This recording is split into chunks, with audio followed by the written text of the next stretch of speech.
Google ভাই তুমি একদম মিছা কথা নকবা। তুমি পুনে পুনে কই দিয়াছুন, সিধা সিধিকে কই দিয়াছুন যে শ্রী মুস্তফা কামাল আজহারির মাকর নাম কি? মুস্তাফা কামাল আজহারির মায়ের নাম শ্রী মিয়া খলিফা। মই আজি আপোনালোকক এনেকুৱা এটা বস্তু দেখুৱাম, এনেকুৱা এটা ব্যক্তিৰ তথ্য ৰাজহুৱা কৰিম। ইমান দিনলৈকে কোনো সামাজিক মাধ্যমত কওক, সাংবাদ মাধ্যমত কওক, কোনো ব্যক্তি এতিয়ালৈকে ৰাজহুৱা কৰিব নোৱাৰিছিলে। বন্ধুসকল, আজি মই এজন মানুহৰ চৰিত্ৰ ফাদিল কৰিম। তাৰ আচল পৰিচয় কি, তাৰ নাম কি, তাৰ বাপেকৰ নাম কি, ইমান দিন কোনো মানুহ জনা নাছিলে। বন্ধুসকল, আমি বহুত কষ্টৰ ফলত, বহুত মেহনত কৰি পিনি আমি তেখেতৰ পৰিচয় ওলাইবলৈ সক্ষম হৈছোঁ। বন্ধুসকল, পোনপ্ৰথমে সেই ব্যক্তিজনক মই আপোনালোকক চিনাকি কৰাই দিম। উক্ত ব্যক্তিজন হৈছে শ্ৰী মুস্তফা কামাল আজহাৰি। তো বন্ধুসকল, মই যিখিনি কথা কৈছোঁ এইটো মই গুগলৰ পৰা প্ৰমাণ কৰি দেখুৱাব পাৰিম যে শ্ৰী মুস্তফা কামাল আজহাৰিৰ বাপেকৰ নাম কি। কিন্তু আপোনালোকে বিশ্বাস নকৰে না, তেতিয়াহ'লে আপোনালোকে ভিডিঅ'টো অলপ স্কিপ নকৰাকৈ আপোনালোকে চাই থাকক। মই গুগলৰ পৰা প্ৰমাণ কৰি দেখুৱাব পাৰিম যে মুস্তফা কামাল আজহাৰিৰ বাপেকৰ নাম, মুস্তফা কামাল আজহাৰিৰ মাকৰ নাম। তো আপোনালোকে ভিডিঅ'টো স্কিপ নকৰিব, আপোনালোকে চাই থাকক। মই পোনপ্ৰথমে সুধিম গুগলৰ পৰা, গুগল ভাই তুমি একদম মিছা কথা নকবা, একদম এটাও মিছা কথা নকবা। পুনে পুনে তুমি কৈ দিয়াচোন যে শ্রী মুস্তফা কামাল আজহারির বাপেকর নাম কি? মুস্তাফা কামাল আজহারির বাবার নাম শ্রী জনি সিং। বন্ধুসকল, হ্যাঁ সেইটো মই কোৱা কথা নি? মুস্তফা কামাল আজহারির বাপেকৰ নাম মই নাজানো, গুগলে কৈছে। তো বন্ধুসকল, মই এতিয়া আৰু এবাৰ গুগলৰ পৰা জানিবলৈ চেষ্টা কৰিম যে গুগল ভাই তুমি একদম, তোমাক শপত দিছোঁ তুমি এটাও মিছা কথা নকবা। মিছা কথা নোকোৱাকৈ তুমি পুনে পুনে কৈ দিয়াচোন, সিধা সিধিকে কৈ দিয়াচোন যে শ্রী মুস্তফা কামাল আজহারির মাকৰ নাম কি?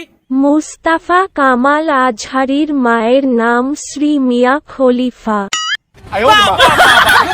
তোমাক ধন্যবাদ দিছো, একদম নামটো কিন্তু মোৰ বহুত পছন্দ হৈছে। কাৰণ শ্ৰী মুস্তফা কামাল আজহাৰিৰ মাকৰ নাম শ্ৰী মিয়া খলিফা। কি বনিয়া বনিয়া গুগল, ধন্যবাদ। সকলো অসমবাসীয়ে গুগলক ধন্যবাদ জ্ঞাপন কৰিব লাগে, কাৰণ তেখেতে আমাৰ শ্ৰী মুস্তফা কামাল আজহাৰিৰ আচল পৰিচয়টো দি দিয়াৰ কাৰণে। বন্ধুসকল, আপোনালোকে ভিডিঅ'টো চাই থাকক, মই আৰু এটা বস্তু প্ৰমাণ কৰিম। গুগল ভাই তুমি একদম মিছা কথা ক'লে মই বেয়া পাম, মিছা কথা নকবা। তুমি পুনে পুনে কৈ দিয়াচোন, একদম সঁচাকৈ কৈ দিয়াচোন, একদম হিলাহিলি নোকোৱাকৈ ডাইৰেক্ট পুনে পুনে কৈ দিয়াচোন শ্রী মুস্তফা কামাল আজহারিক যদি কোনোবাই পিছফালে মাৰে তার কি হব?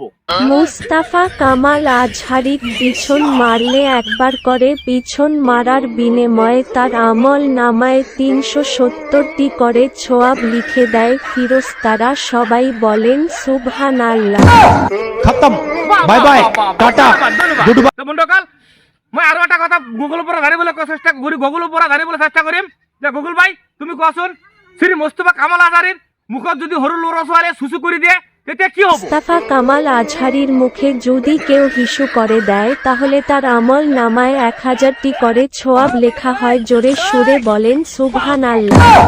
বন্ধুসকল দেখিছে না, মই যিখিনি কথা কৈছিলোঁ উক্ত কথাখিনি কিন্তু মোৰ মুখৰ কথা নহয়। মই গুগলৰ পৰা প্ৰমাণ কৰি দেখুৱাইছোঁ যে শ্ৰী মুস্তফা কামাল আজহাৰিৰ বাপেকৰ নাম এইটো, শ্ৰী মুস্তফা কামাল আজহাৰিৰ মাকৰ নাম এইটো। দেখিছে বন্ধুসকল, এইখিনি মোৰ কথা নহয়।